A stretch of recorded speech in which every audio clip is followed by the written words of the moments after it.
राहुल गांधी ने बुधवार को जब संसद में बोलना शुरू किया तो किसान, पाकिस्तान, चीन, इजराइल, आजादी और अपने खानदान से लेकर कई मुद्दों पर मोदी सरकार के खिलाफ जबरदस्त हल्ला बोला और यह आरोप लगा दिया कि सरकार किसी शहंशाह की तरह व्यवहार कर रही है, जबकि उसे पता होना चाहिए भारत कई राज्यों का एक गुलदस्ता है, कोई साम्राज्य नहीं। राहुल गांधी ने जैसे ही आरोपों की झड़ी लगाई तो पीएम मोदी के बड़े समर्थक माने जाने वाले ऑस्ट्रेलिया के इमाम मोहम्मद ताहिदी बुरी तरह से भड़क गए और उन्हें राजकुमारी तक कह डाला।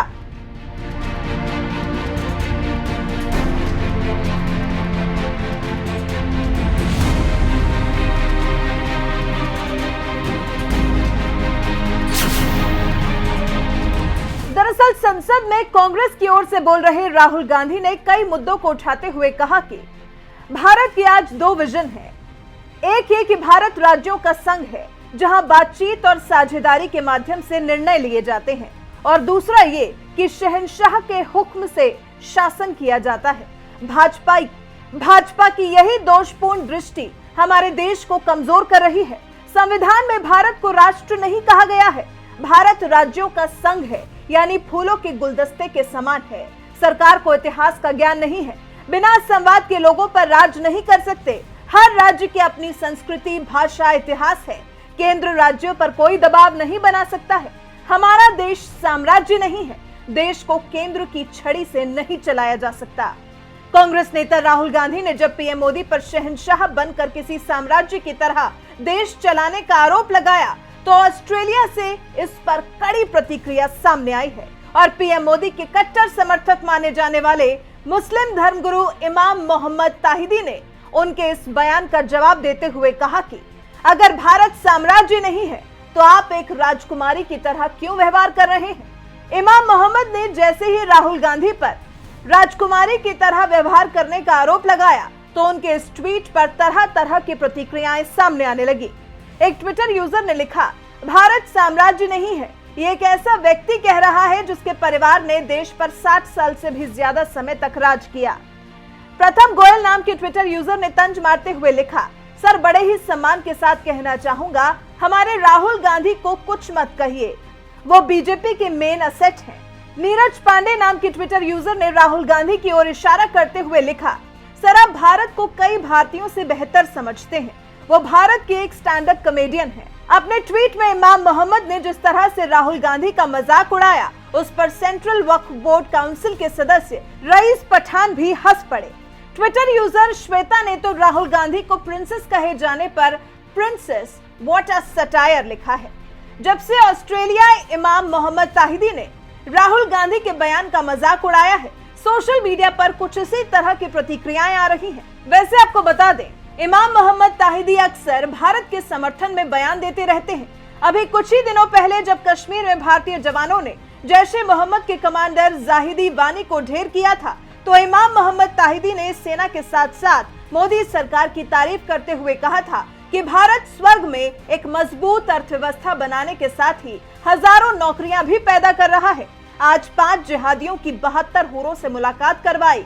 जो कोई भी आतंकवादी 72 हुरों से मिलने के लिए आवेदन करना चाहता है वो भारतीय सेना से संपर्क करे।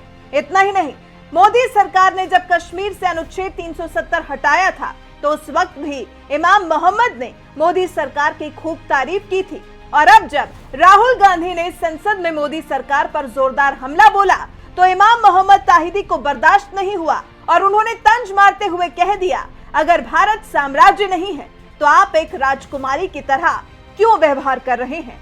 उनके इस बयान पर आपका क्या कहना है? अपनी राय हमें कमेंट कर जरूर बताएं। साथ ही संसद में राहुल गांधी ने और क्या कुछ कहा, आइए आपको सुनाते हैं।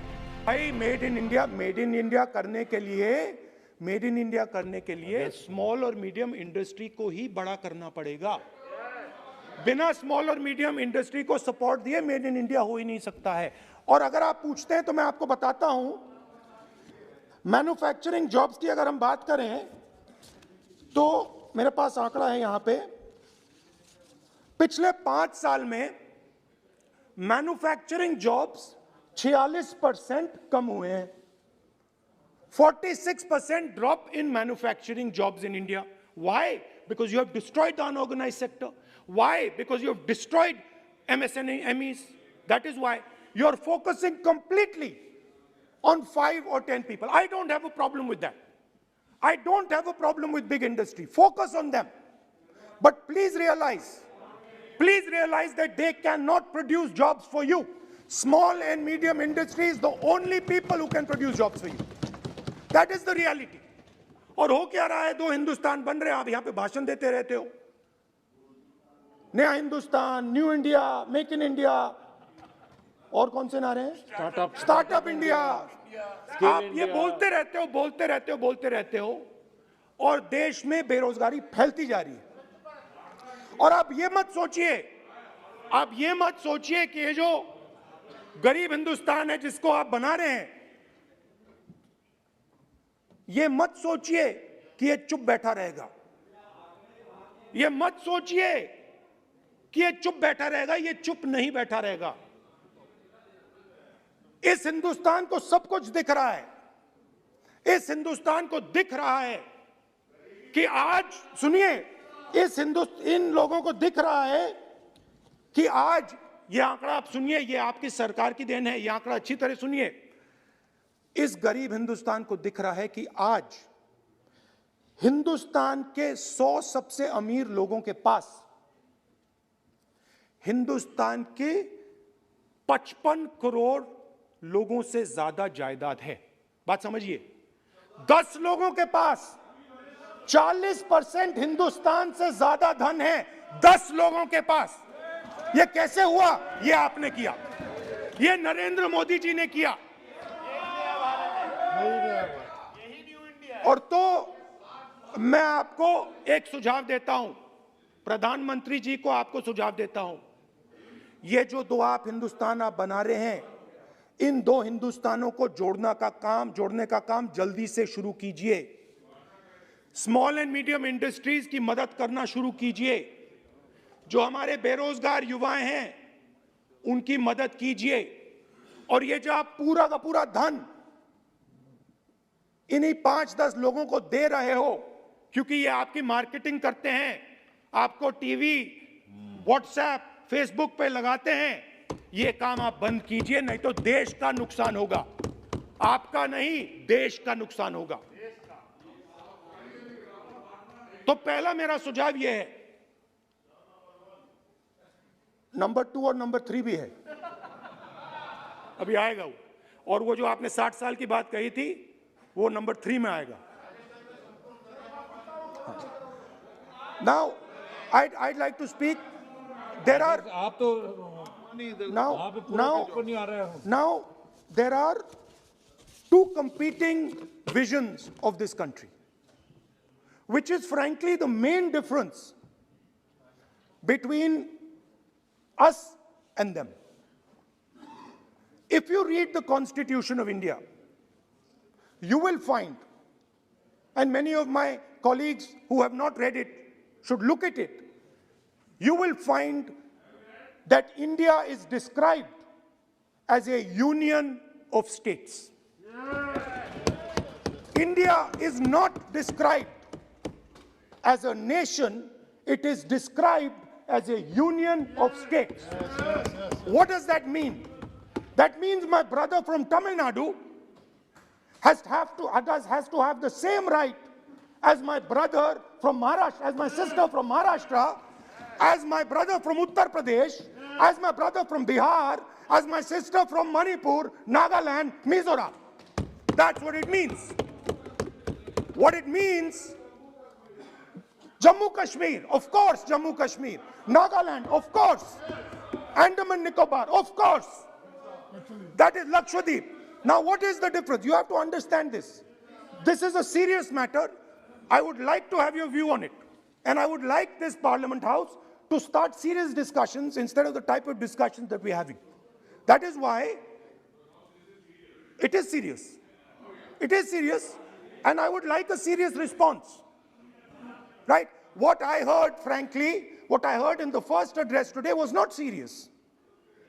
What I heard Mr. Dwivedi say was not serious. It did not behoove this House.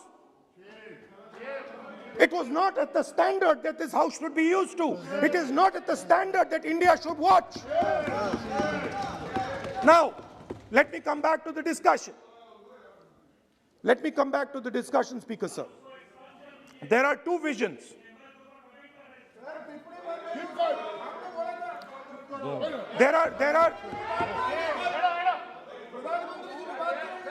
There are two visions of this country.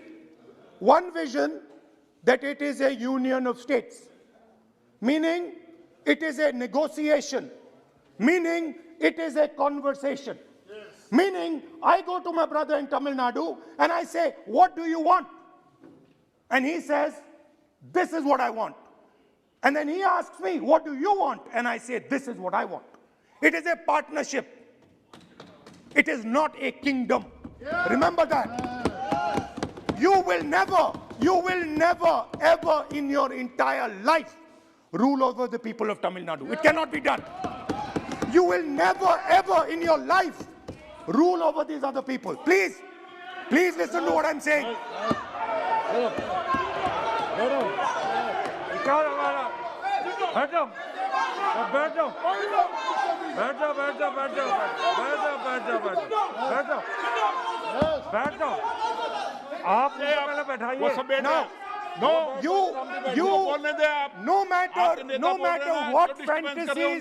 No matter what fantasies you might have, you will never ever rule over the people of the states of India.